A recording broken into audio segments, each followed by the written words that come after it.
Bismillahirrahmanirrahim. Assalamualaikum warahmatullahi wabarakatuh.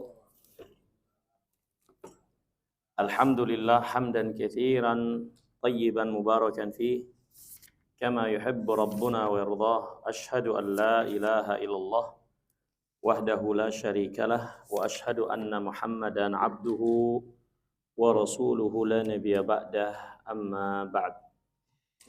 Hadirin yang dimuliakan oleh Allah Subhanahu wa taala, alhamdulillah segala puji hanya milik Allah. Kita bersyukur atas segala limpahan rahmat dan karunia-Nya. Kembali Allah mudahkan berada di tempat yang mulia ini untuk mempelajari agama Allah yang mulia. Semoga Allah senantiasa menambahkan taufik dan hidayah-Nya kepada kita sekalian, dan semoga Allah Subhanahu wa taala memasukkan kita ke dalam surganya. Innahu waliyudzalika wal qadiru alaih. Hadirin yang dimuliakan oleh Allah Subhanahu wa taala, kita masuk bab yang ke-32, bab fadlu du'afa'il muslimin, du'afatil muslimin wal fuqara'il khamilin. Bab keutamaan orang-orang lemah dan orang-orang fakir, orang-orang yang tersisihkan ya, dari kaum muslimin. Hadirin yang dimuliakan Allah, perlu kita ketahui dengan baik, kehidupan sosial masyarakat di dalam Islam melihat dan memandang manusia memiliki derajat yang sama. Tidak ada yang membedakan satu dengan yang lainnya di hadapan Allah Subhanahu wa taala kecuali takwa. Perhiasan-perhiasan dunia, apa yang dianggap oleh kebanyakan orang sebagai sesuatu yang menunjukkan kemuliaan orang tersebut dalam status dan tingkatannya, maka ini sejatinya tidak menjadi tolak ukur di dalam Islam. Agama ini mengajarkan kita semua sama di hadapan Allah Subhanahu wa taala sebagai hamba-hamba Allah. Tidak ada yang membedakan kecuali takwa. Allah Subhanahu wa taala berfirman, "Ya ayuhan nas, inna khalaqnakum min dzakarin wa untha waj'alnakum syu'uban wa qabaila lita'arafu inna akramakum indallahi atqakum." Wahai sekalian manusia, kami ciptakan kalian laki-laki dan wanita. Kami menjadikan kalian bersuku berbangsa-bangsa agar kalian saling mengenal. Yang paling mulia di sisi Allah adalah yang paling takwa. Ya. Maka inilah sudut pandang Islam. Tidak membeda-bedakan siapapun itu dari manusia, dari kedudukan dan kemuliaan mereka di sisi Allah, kecuali atas dasar takwa. Bahkan telah datang keterangan secara khusus perintah dan bimbingan kepada kaum muslimin untuk memuliakan orang-orang yang lemah, yang tersisihkan karena kekurangan yang ada pada mereka dari hal-hal yang sifatnya duniawiyah atau fisik atau materi-materi yang menjadi tolak ukur biasanya keumuman manusia menilai seseorang. Telah datang keterangan bimbingan dalam agama kita untuk memuliakan mereka, menghormati mereka, dan penjelasan bagaimana keutamaan mereka di sisi Allah Subhanahu wa taala. Tentu mereka yang berada dalam keadaan tersebut diiringi dengan ketakwaan. Diiringi dengan ketakwaan. Ya. Ini orang-orang yang lemah, dari orang beriman, ya, maka agama ini telah memberikan perhatian kepada mereka dan petunjuk bagi kita sekalian untuk memuliakan mereka dan memandang mereka dengan pandangan yang benar, ya. Di bab ini Al-Imam An-Nawawi rahimahullah mengungkapkan buat kita sekalian bagaimana keutamaan orang-orang lemah itu untuk tidak boleh disepelekan. Dan lemah ini sudah kita jelaskan dari penjelasan Syekh Shalih Utsaimin rahimahullah, ya, kelemahan dari sisi fisik, duniawi, jabatan, kedudukan, atau mungkin juga popularitas dan yang lainnya, yang biasanya menjadi tolak ukur kebanyakan orang menilai manusia.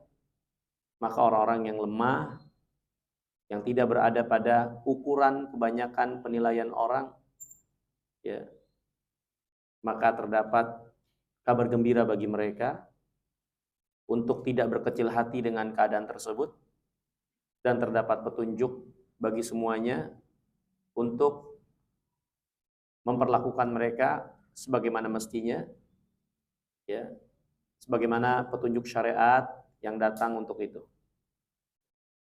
Ini hadirin yang dimuliakan Allah. Dibawakan oleh penulis rahimahullah firman Allah yang pertama dalam surah Kahfi ayat 28. Allah berfirman, "Wasbir nafsaka ma'al ladzina yad'una rabbahum bil ghadah wal ashyi yuriduna wajhah wala ta'du aynaka anhum turidu zinatal hayatid dunya." Sabarkan dirimu untuk terus bersama dengan orang-orang yang berdoa kepada Allah. Dan berdoa di sini kata para ulama, doa yang sifatnya ibadah atau doa yang sifatnya permintaan. Ya. Yang mereka berdoa, beribadah kepada Allah, meminta kepada Allah di pagi dan petang hari, senantiasa mengharap wajah Allah Subhanahu wa taala. Dan jangan kalian palingkan wajah kalian dari mereka karena mencari atau menginginkan, menunjukkan kehidupan dunia. Ya. Maka ayat ini hadirin yang dimuliakan oleh Allah Subhanahu wa taala dibawakan oleh Al-Imam An-Nawawi rahimahullah, walaupun redaksinya secara umum perintah dari Allah untuk kita terus bersabar bersama hamba-hamba Allah yang beribadah kepada Allah, yang senantiasa berzikir, berdoa, menghambakan diri kepada Allah Subhanahu wa taala, menyeru ke jalan Allah dengan penuh keikhlasan, untuk kita membersamai mereka, berteman dengan mereka, dan tidak berpaling dari mereka hanya semata menginginkan kehidupan dunia. Ya. Walaupun secara umum ini untuk apapun keadaan orang beriman, mau yang fakir, mau yang kaya, selama mereka adalah orang-orang yang berdoa kepada Allah, ya, beribadah kepada Allah Subhanahu wa taala, terutama mereka yang menyeru dan mengajak ke jalan Allah Subhanahu wa taala, maka Allah perintahkan untuk bersabar, untuk terus membersamai mereka. Akan tetapi hadirin yang dimuliakan Allah, ayat ini di antara asbabun nuzul yang disebutkan para ulama dalam kitab-kitab tafsir itu terkait petunjuk Allah kepada nabinya yang mulia alaihi wassalam. Itu permintaan orang-orang musyrikin agar mereka diberikan tempat khusus bermajelis bersama Nabi yang mulia alaihi wassalam dan mengusir orang-orang miskin ketika itu seperti Abdullah bin Mas'ud, Bilal, Miqdad, ya, dan beberapa sahabat yang lainnya yang memang dikenal dengan kemiskinan mereka, agar mereka itu diusir dan mereka mau bermajelis duduk dengan Nabi SAW. Tidak ada orang miskin, agar orang-orang Arab, suku-suku Arab mengetahui kedudukan mereka. Ya, memandang kedudukan mereka yang tidak bercampur dengan orang-orang miskin itu. Maka Allah turunkan ayat ini. Ya.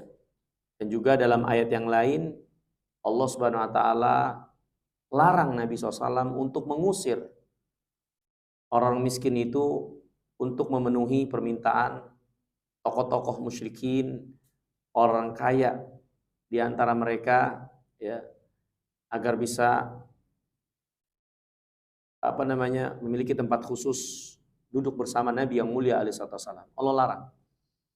Ya. Ini hadirin yang dimuliakan Allah. Tentunya ayat ini dibawakan oleh Imam Nawawi rahimahullah sebagai penjelasan buat kita sekalian bagaimana Allah Subhanahu wa taala memberi perhatian kepada orang-orang lemah dari kaum muslimin. Orang miskin, orang-orang yang tersisihkan, orang-orang yang dipandang umumnya di mata-mata manusia tidak dihargai. Karena kekurangan yang ada pada mereka, kelemahan yang ada pada mereka dari harta atau yang lainnya. Ya.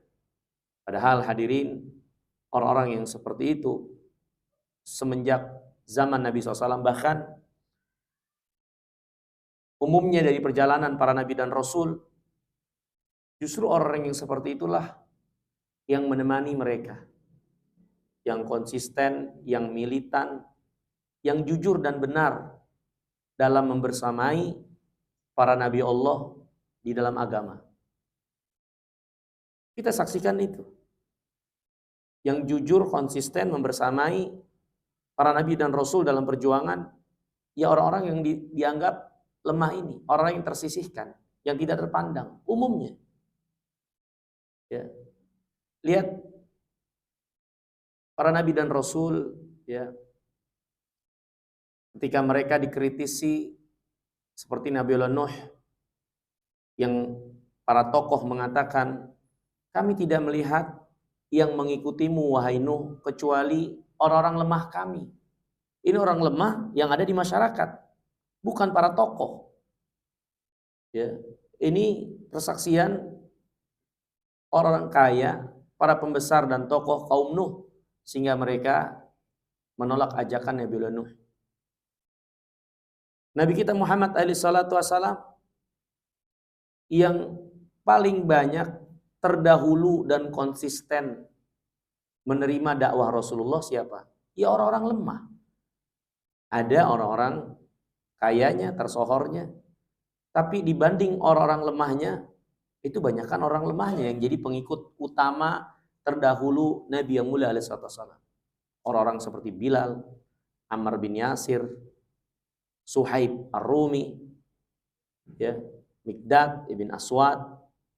Ini orang-orang yang tidak dipandang dan tidak dihargai di tengah-tengah orang-orang musyrikin Quraisy ketika itu. Ya. Jadi hadirin yang dimuliakan oleh Allah Subhanahu wa taala, fuqara atau orang lemah dari kaum muslimin, ya, atau orang lemah itu memiliki keutamaan dari kejujuran, konsistensi mereka membersamai para nabi dan rasul, ya, bahkan menjadi pengikut utama dari agama ini.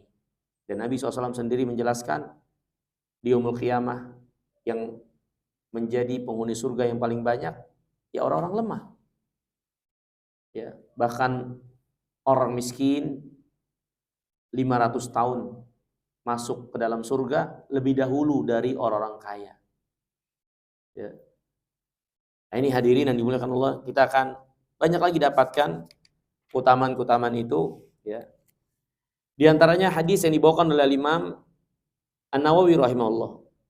Beliau berkata, an Harithah ibn Wahab radhiyallahu taala an qol, dari Harithah bin Wahab, semoga Allah meridhoinya, dia berkata, Sami itu Rasulullah SAW yaqul, aku mendengar Rasulullah SAW bersabda, ala ukhbirukum bi ahlil jannah, maukah kalian aku beritahukan ciri-ciri penghuni surga? Ya, ciri-ciri penghuni surga. Kemudian Nabi mengatakan kullu dha'ifin. Penghuni surga itu setiap mereka yang lemah. Maksudnya mereka yang dianggap lemah dan dipandang lemah, dipandang rendah oleh yang lainnya. Ya. Kata Syekh Salim bin Id Al-Hilali, dhaif di sini maksudnya adalah nafsuhu dhaifah. Jiwanya yang memang penuh dengan kerendahan hati. Dia tidak meninggikan dirinya, ya. Terutama dikarenakan memang status dan keadaan dirinya terkait dengan perkara duniawiyah yang memang bukan menjadi sesuatu yang diperhitungkan. Ini yang dimaksud dhaif di sini. Ya, ini mereka yang memiliki jiwa-jiwa yang rendah hati, yang juga ditambah dengan keadaan duniawiyah mereka tidak memiliki sesuatu yang tidak dianggap, dipandang oleh banyak orang. Ya. Dalam riwayat yang lain itu disebutkan kullu dha'ifin mutadha'if. Setiap orang yang lemah, orang yang dianggap lemah oleh manusia. Jadi mereka tidak dipandang, diremehkanlah keadaan mereka itu. Ya. Kemudian kata Nabi, lau aqsama Allah la abarrah. Tapi mereka itu, orang-orang yang dipandang lemah itu, yang kurang dihargai itu, kalau mereka bersumpah dengan nama Allah, Allah akan penuhi sumpah mereka.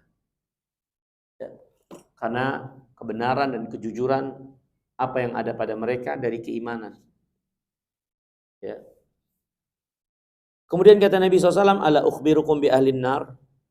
Maukah kalian aku beritahukan tentang ciri penghuni neraka? Kemudian Rasulullah SAW berkata, kullu utullin. Setiap orang-orang yang utul. Al-utul, kata Imam Nawawi, al-ghalidh al-jafi. Orang yang keras dan kaku. Ya.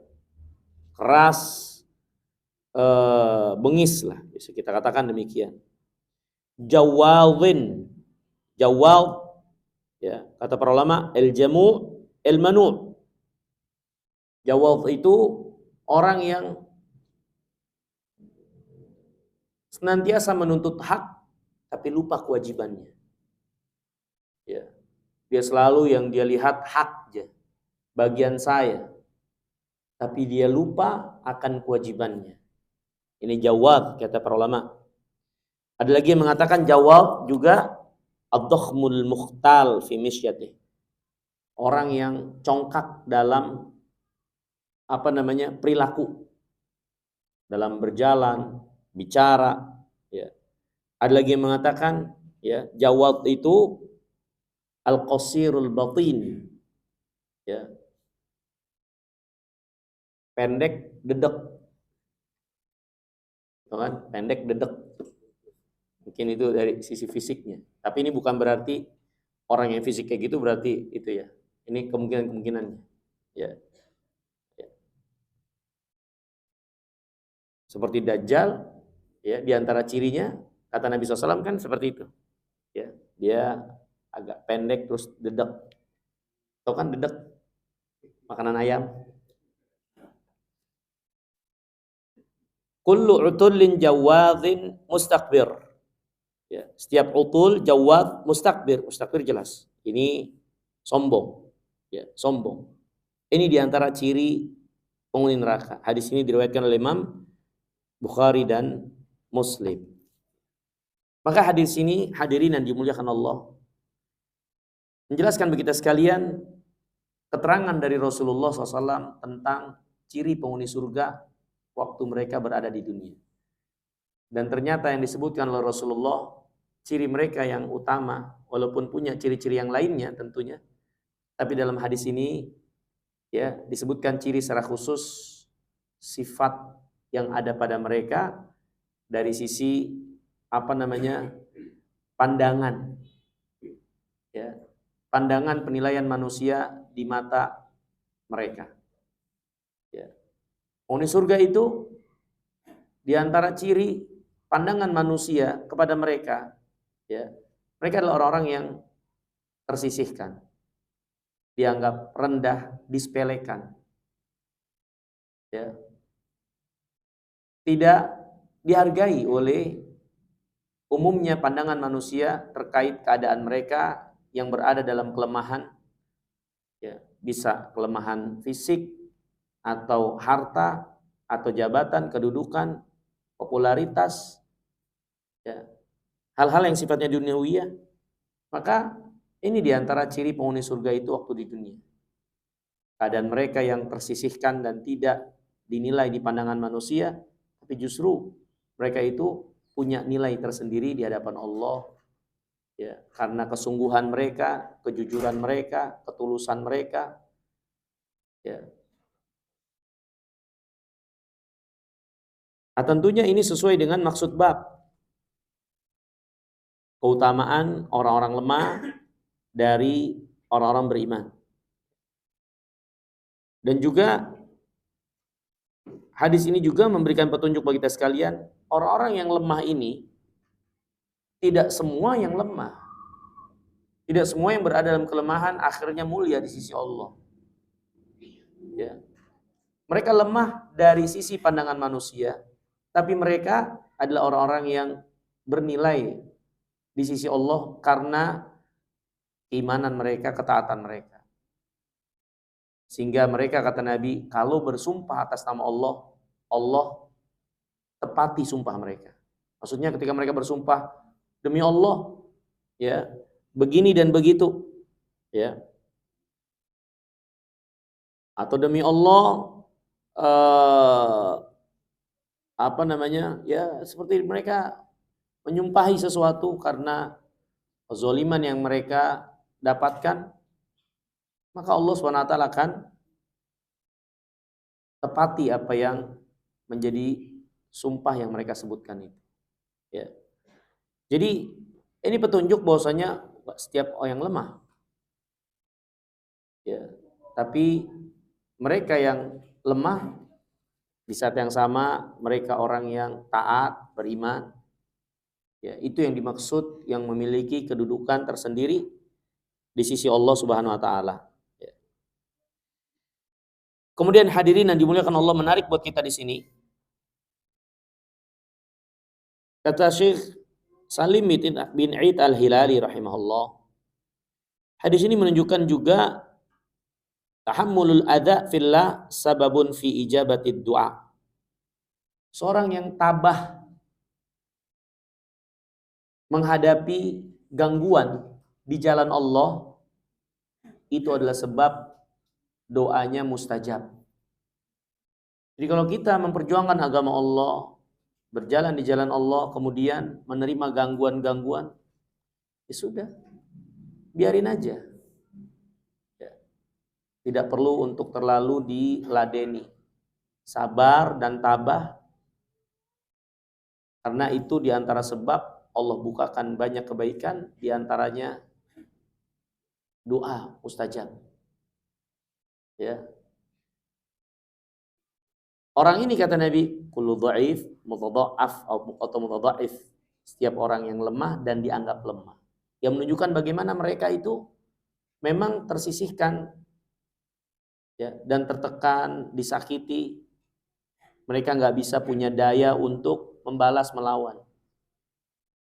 Tapi kata Nabi, kalau mereka bersumpah, Allah Subhanahu wa taala kabulkan sumpah mereka itu.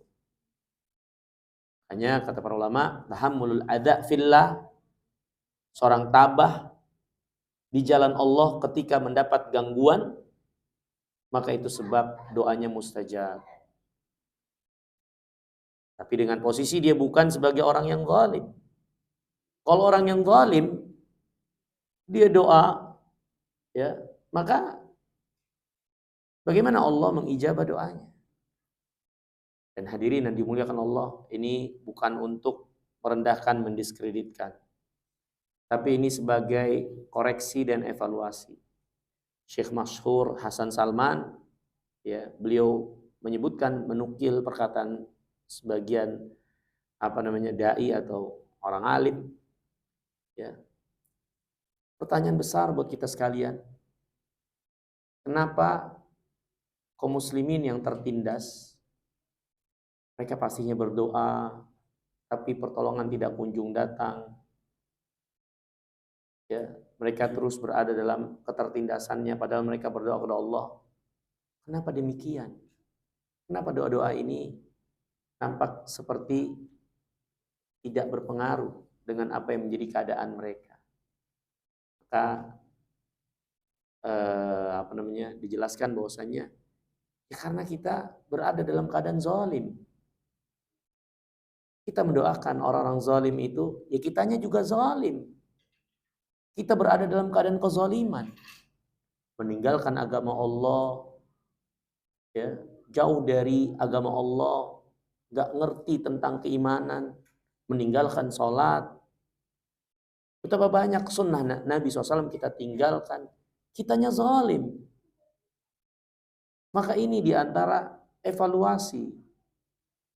Orang tertindas harusnya atau jalannya ketika doa itu mereka dimenangkan, ditolong.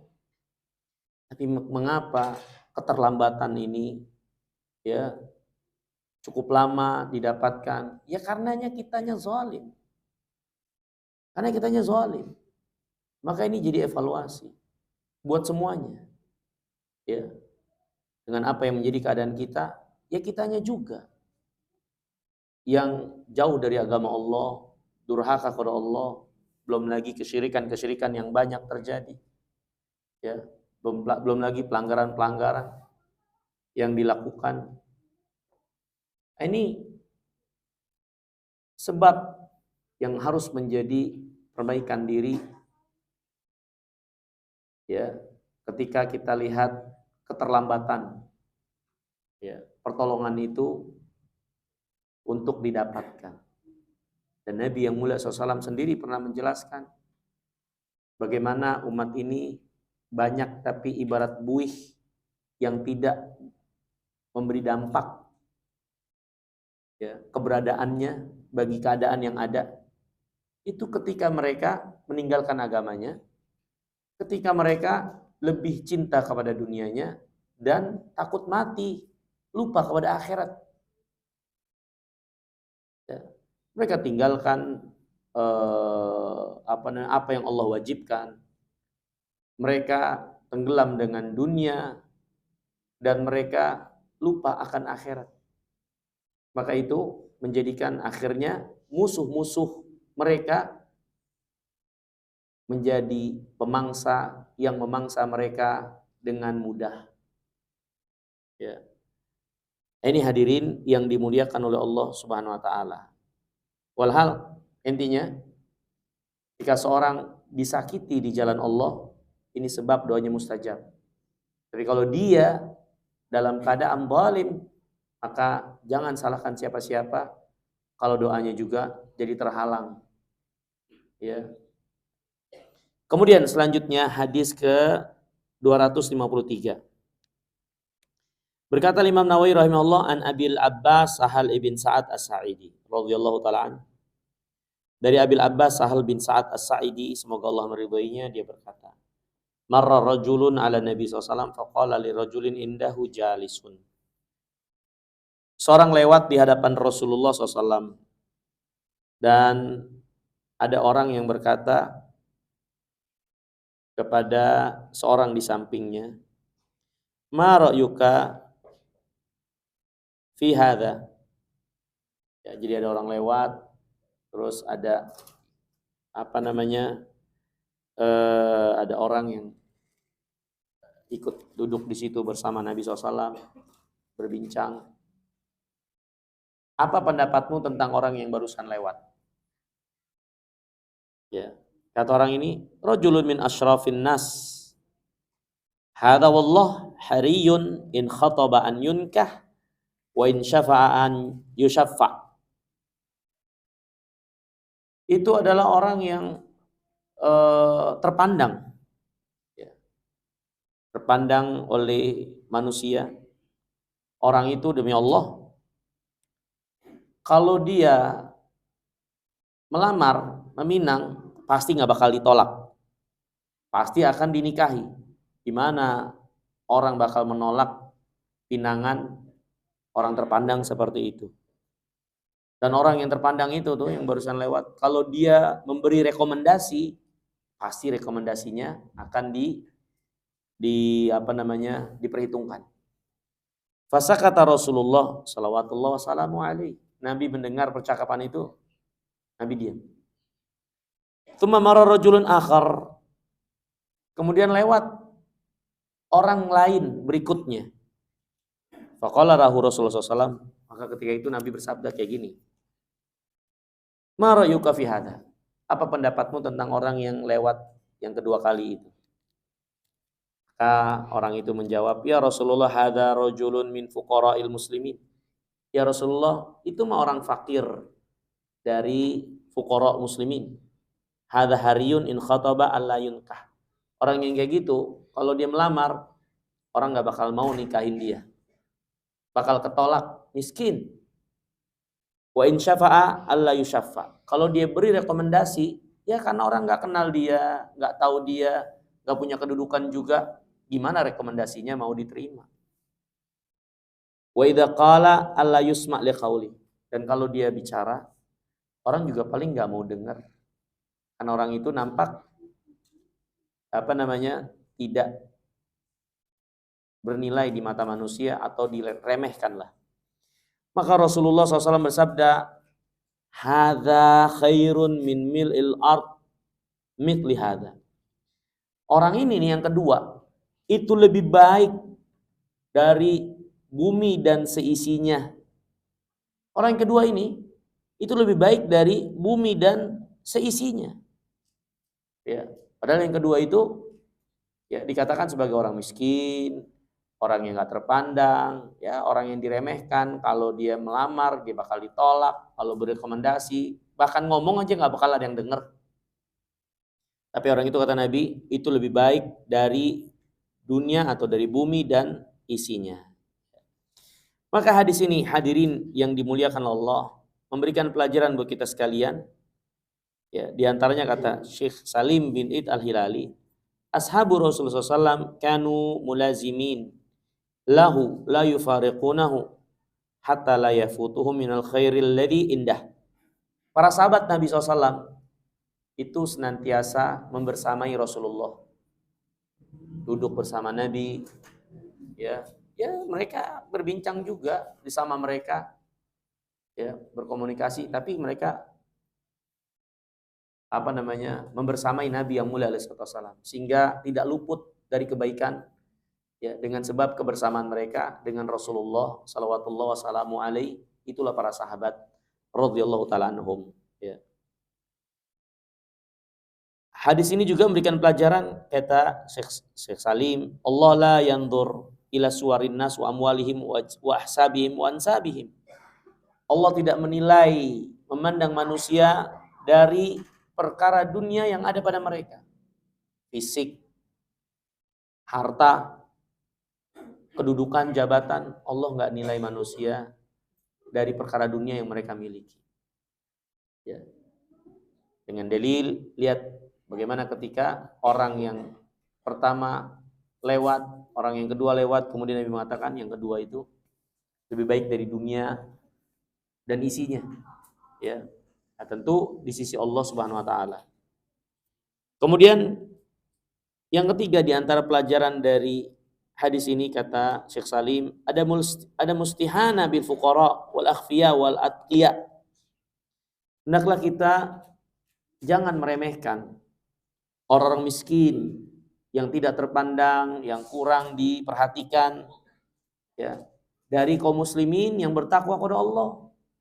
Jangan remehkan keadaan mereka. Ya.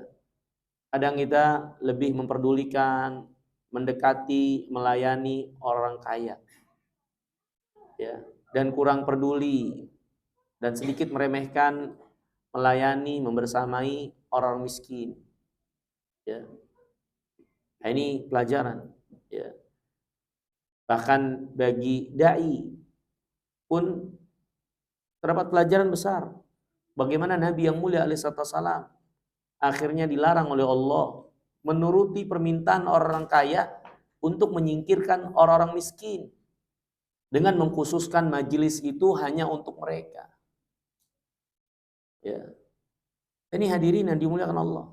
Nabi SAW bersabda, bi'sa ta'amul walimah. Ya. Bi'sal walimah. Seburuk-buruk pesta pernikahan adalah pesta pernikahan di mana yang diundang hanyalah orang-orang kaya saja, orang miskinnya kagak. Itu seburuk-buruk makanan yang dihidangkan dari pesta pernikahan. Kata Nabi yang mulia alaihissalam. Ya. Maka ini hadirin yang dimuliakan Allah. Ya, pelajaran. Bagaimana kita, ya, terkadang para dai itu lebih mendahulukan memenuhi kalau yang meminta itu orang-orang yang punya harta, ya, atau jabatan, kedudukan, ya. Tapi ketika yang meminta itu adalah fuqara, masakin, ya, orang-orang pinggiran, maka nampak anggot-anggotan dan kurang semangat, ya. Padahal Nabi SAW dulu pernah ditegur oleh Allah dari sikap yang demikian, mengikuti kemauan orang kaya, menyingkirkan orang miskin dan mengkhususkan majelis itu untuk mereka. Ditegur oleh Allah Subhanahu wa taala. Ya. Lihat bagaimana seburuk-buruk ta'am walimah, makanan walimah, di mana orang kaya saja yang diundang, orang miskinnya enggak. Ya. Ini hadirin yang dimuliakan Allah, menunjukkan kita sekalian, ya,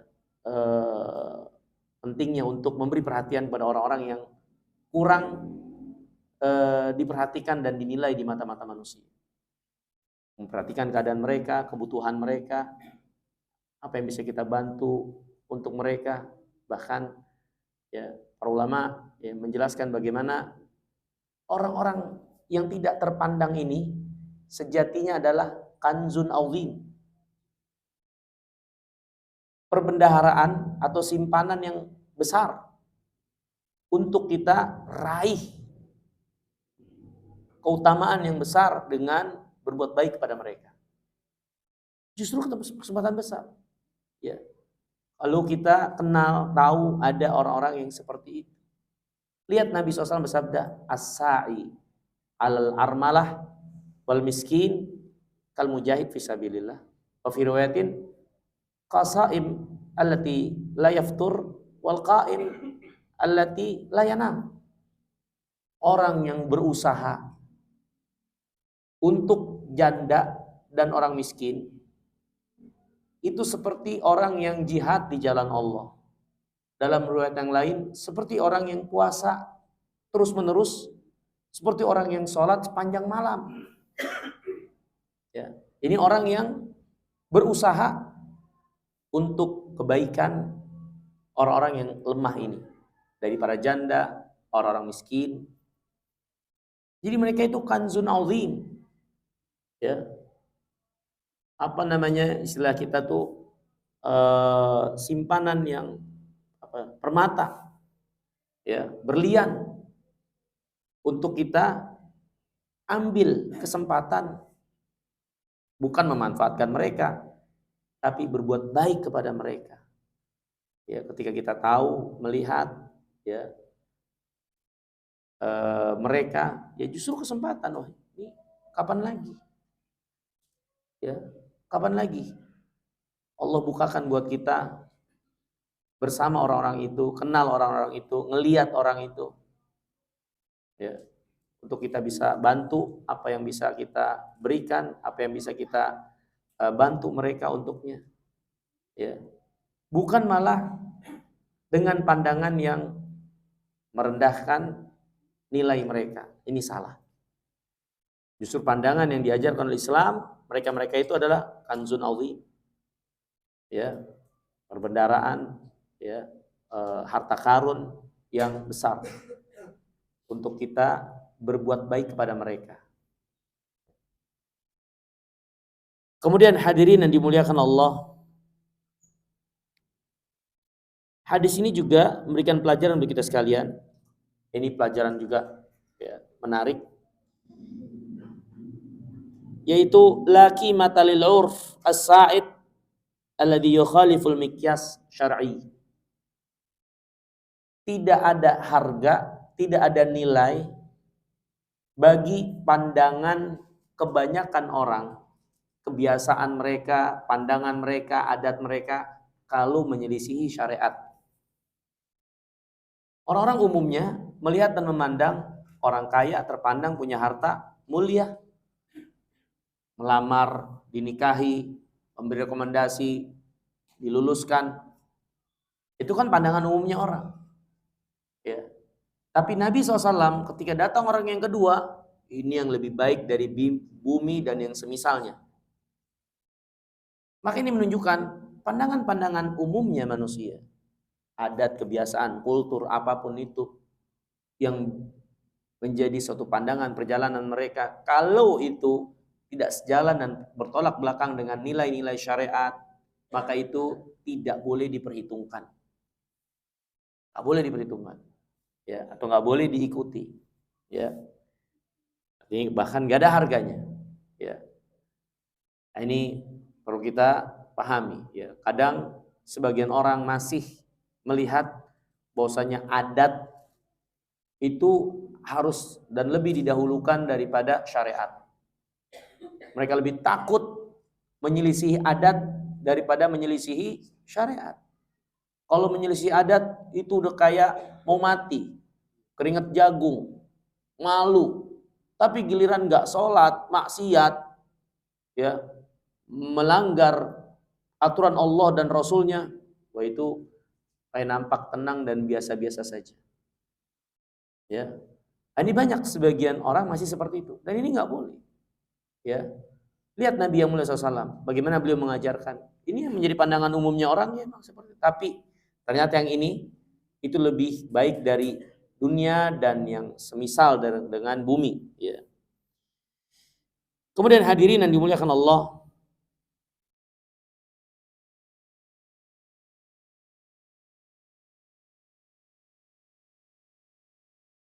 hadis ini juga kata para ulama membicarakan orang ya yang tidak ada, tapi untuk menjelaskan keadaannya atau mengingatkan keburukan orang tersebut yang membahayakan, ini tidak terhitung sebagai gibah.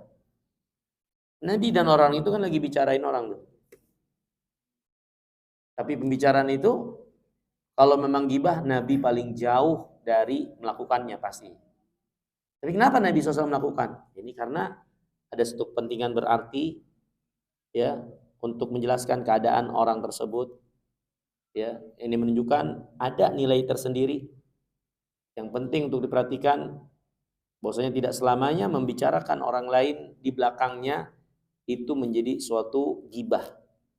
Ada hal-hal di mana itu bukan menjadi perkara gibah, di antaranya ketika membicarakan keadaan orang yang memang dikhawatirkan bahayanya. Ya, atau sekedar menjelaskan keadaan orang tersebut. Ya, bukan untuk merendahkan, melecehkan atau menjatuhkan orang itu. Kemudian hadirin yang dimuliakan Allah, selanjutnya kata para ulama juga hadis ini memberikan pelajaran anjuran untuk menikahkan anak-anak perempuan kita dengan orang-orang yang saleh. Ya. Yang mungkin enggak terpandang secara materi. Ya. Ini berdasarkan makna ujian dan Rasulullah yang lebih mengunggulkan orang miskin itu, yang katanya kalau dia melamar dia bakal ditolak. Ya, tapi kata Nabi, ya kalau dia itu lebih baik dari bumi dan isinya, bumi dan yang semisal dengannya. Ya, berarti ini adalah suatu isyarat ketika seorang itu saleh, itu yang harus diperhitungkan pertama kali ketika seorang hendak menerima lamaran. Ya. Kemudian hadis yang ke-254. Berkata Imam Nawawi rahimahullah an Abi Sa'id Al-Khudri radhiyallahu taala an Nabi sallallahu alaihi wasallam ihtajatil jannatu wan nar. Surga dan neraka berbantah-bantahan, saling berargumentasi. Ini dalil yang menunjukkan nanti surga dan neraka itu bicara. Ya, Allah Maha Kuasa untuk menjadikan segala sesuatu menjadi berbicara. Faqalatin nar, neraka berbicara. Fiyal jabbarun al-mutakabbirun. Yang ada di dalamku ini adalah orang-orang yang bengis, orang-orang yang sombong. Penghuni surga berkata, fiyad du'afa'un nas wa masakinuhum. Yang ada di dalamku adalah orang-orang lemah manusia, orang lemah dari manusia dan orang miskin mereka. Ya. Jadi penghuni surga mengatakan, yang ada di dalamku ini orang lemah dan orang miskin. Maka hadirin yang dimuliakan Allah, ya, nggak perlu berkecil hati dengan keadaan duniawi yang ada pada kita. Pastikan saja diri menjalankan yang Allah perintahkan, menjauhi yang Allah larang, beragama dengan baik, itu sudah cukup. Ya, dan nggak perlu kita perhatikan apa yang menjadi penilaian-penilaian duniawi dari pandangan manusia, ya, karena itu tidak menunjukkan nilai kita di sisi Allah Subhanahu Wa Taala. Lihat bagaimana kata Nabi SAW, ya, surga mengatakan yang ada di dalamku, yang menjadi penghuniku, ini kebanyakan adalah orang-orang lemah dan orang-orang miskin. Cukup ini menjadi suatu kebanggaan, memotivasi untuk kita tidak berkecil hati, ya, dengan keadaan duniawi yang ada pada kita. Tapi yang harus kita perhatikan adalah bagaimana penilaian Allah, ya, ketakwaan dan pengamalan kita terhadap agama ini. Mungkin ini yang bisa kita pelajari. Insyaallah kita lanjutkan lagi di kesempatan yang akan datang. Aku qouli hadza wa astaghfirullah li wa lakum wa akhiru da'wana alhamdulillahirabbil alamin. Wassalamualaikum warahmatullahi wabarakatuh.